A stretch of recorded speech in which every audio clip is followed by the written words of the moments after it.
हम प्रायः ये सुनते हैं कि व्यक्ति जो दुखित होता है, जो परेशान होता है, वह भगवान को दोष देता है कि भगवान को हमने इतना पूजा पाठ की, भगवान का इतना सेवा किया, फिर भी भगवान ने हमें कुछ नहीं दिया, हमारे दुखों का अंत नहीं किया। वह नहीं सोचता है कि भगवान फरियाद करने से खुश होते हैं। भगवान से बार बार हम मांगेंगे तो भगवान हमें खुश होकर कुछ देने के बजाय हमसे रुष्ट हो जाएंगे, क्योंकि भगवान फरियाद से खुश नहीं होते। भगवान को अगर याद किया जाए, प्रेम पूर्वक उनका स्मरण किया जाए, तो वे खुश हो जाते हैं। एक समय की बात है, किसी गांव में एक संत प्रवचन करने के लिए आए। गांव वाले बहुत खुशी से उनका स्वागत किया। उन्होंने सोचा कि संत के प्रवचन सुनने से हो सकता है हमारे सारे दुख समाप्त हो जाएं। संत जी ने अपना प्रवचन शुरू किया।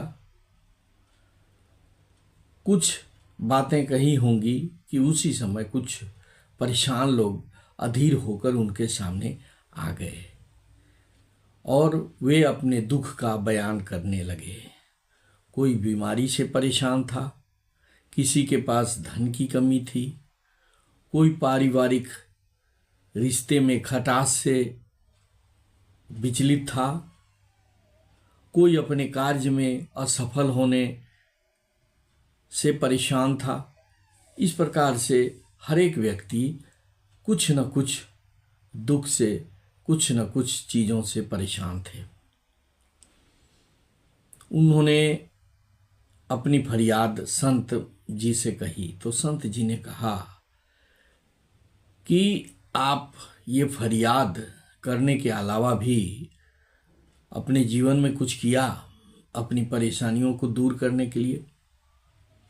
उन्होंने कहा कि हमने भगवान से बार बार प्रार्थनाएं की कि वे हमारे दुखों को दूर कर दें। हमने पूजा पाठ की, फिर भी हमारा दुख दूर नहीं हुआ।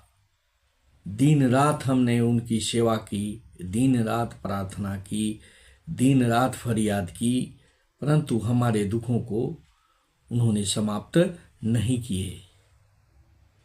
तब संत ने कहा, क्या आपने फरियाद ही की कि कभी याद भी भगवान को किया? नहीं महाराज, हम तो सिर्फ फरियाद करना जानते हैं।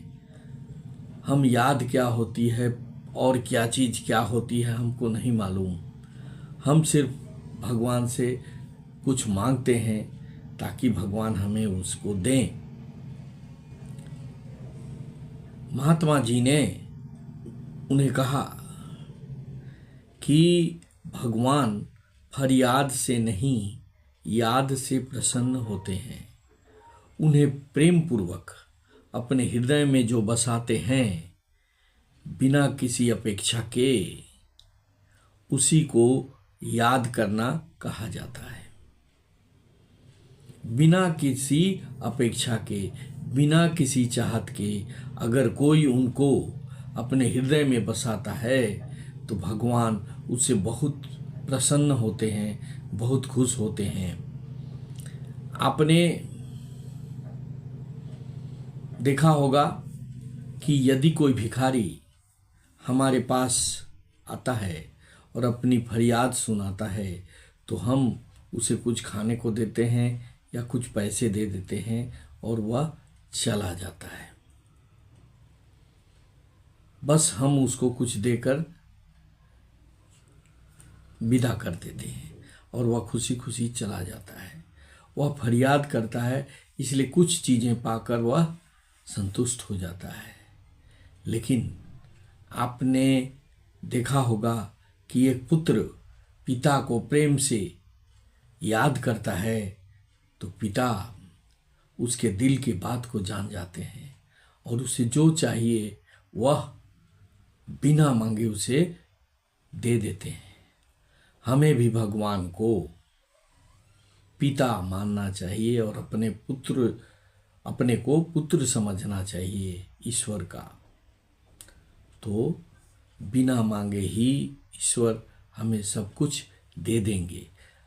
और जब ईश्वर का प्रेम हमें प्राप्त हो जाएगा, जब हृदय में ईश्वर का प्रेम बस जाएगा, तो कोई ऐसा संकट नहीं जो हमें छू भी पाएगा। इसलिए हमें फरियाद से अधिक याद करने की ज़रूरत है।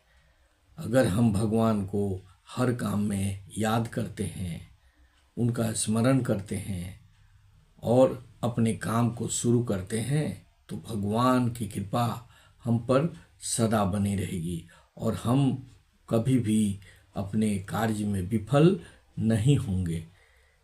इसलिए हमें भगवान को याद करना चाहिए, न सिर्फ मांगते ही रहना चाहिए, क्योंकि बार बार मांगने से हमारी मर्यादाएं घट जाती हैं। इसलिए हमें बिना मांगे ही जब सब कुछ मिल जाएगा तो हमें मांगने की क्या आवश्यकता है। भगवान न सिर्फ मंदिरों में होते हैं, बल्कि भगवान तो हर जगह हर समय मौजूद होते हैं। इसलिए भगवान को सिर्फ स्मरण करिए, प्रेम से याद करिए, भगवान आपके साथ होंगे और आपके सारे बिगड़े काम बन जाएंगे। मेरे विचार से तो भगवान हर जगह हर समय मौजूद हैं और हर समय हमें मदद करने के लिए तैयार हैं। आपका क्या सोचना है कमेंट में अवश्य लिखेंगे। Thank you very much. जय हिंद, वंदे मातरम।